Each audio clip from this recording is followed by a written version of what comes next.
I'll start with a quick review for this book. You do it or does it do you? By Alan Watts. Love his titles. I'll start with it's gonna be a 4 out of 5. I like his books. I like his writing. I think it's entertaining. I'm not sure if this is actual writing or lectures recordings. Either way, they're both entertaining. The reason it's not a 5 because there is some leaps I don't agree with that he's making constantly. But again, overall, highly recommended. Definitely some interesting idea, regardless if you agree with it or not. Just food for thought. Lots of food for thought. Let's see the notes. The first one is what we call ourselves is only a sliver of the panoramic view. It's not a lot. It's only we call ourselves. It's our conscious attention in a way is only one part of a very big machine or reality. Next one is humans are complex patterns, continuous patterns. So very complex patterns, but we are continuous because obviously it keeps popping day by day. So it is a pattern, just continuous one. Karma is not a law, rather is a common sense law, which is not based on obedience. So it doesn't work that way. Not obedience, and it's not like you set yourself up.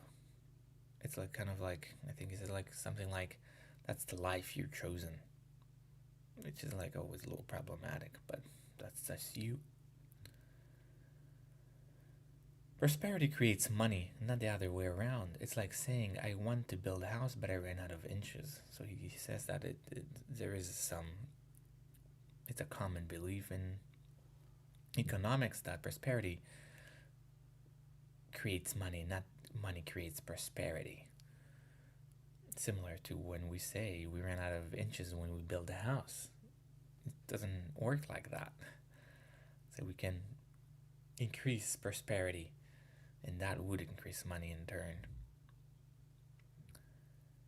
Events don't happen by themselves. It's not a causal effect. Rather, it's mutual effect. So he doesn't like that cause and effect. It all happens as one, kind of. According to Alan, we're already living a calculated life. We just convince ourselves otherwise. Just like the kid driving with a plastic wheel.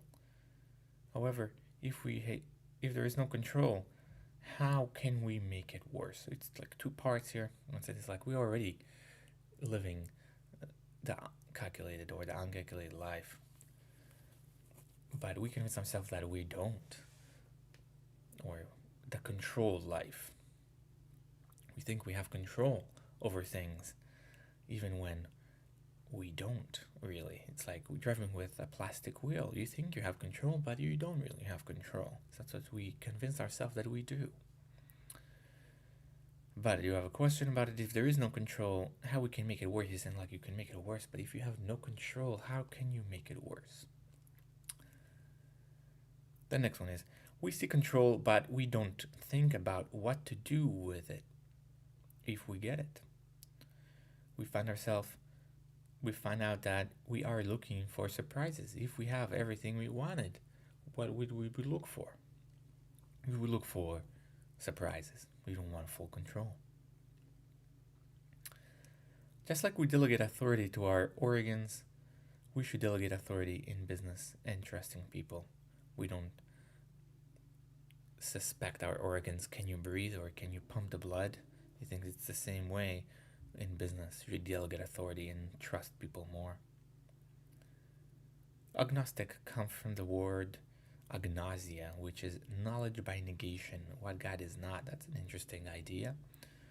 I never fully thought about what agnostic means, but usually it means negation, knowledge by negation. You don't know what is, you know what is not. According to the author, nature is not complicated. Explaining it is what makes it complicated, since words are clumsy. It doesn't think like nature is complicated. We make it complicated by trying to explain it with words. I think it's more complicated than that. And he says like reality is just is. It's like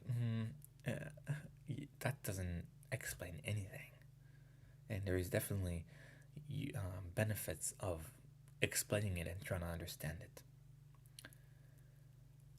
Religious rituals are not intended to achieve something, rather, they serve as an experience.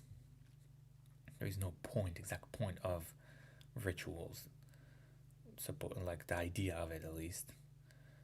The idea is experiences, not achieve anything.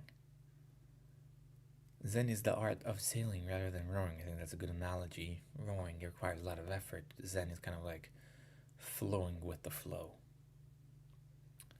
But the point of meditation is to see that the journey is what's important. Just like dancing and listening to music. When we listen to music or dance, there is no goal or end point. We just enjoy the moment. That's the point of meditation.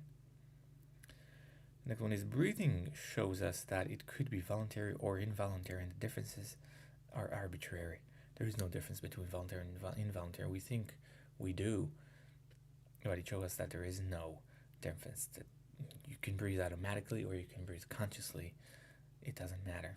The difference is arbitrary and obviously extrapolated to other parts of life. That even when we control it, it's arbitrary differences. Next one is concentrating on the sound without interpreting it is not possible, but it makes us in sync with reality. So while we cannot think of it as pure noise without interpreting it, but it's a good practice. We do get in sync with reality more. That goes along with the next one, which is the last one too. Enchanting allow us to live in the moment without interpretation, so we kind of like get in one with the sound. And definitely some weird ideas he has. Some again I agree with more, some less, but it's still a very engaging and entertaining book to read. So I really recommend. 4 out of 5. Thank you.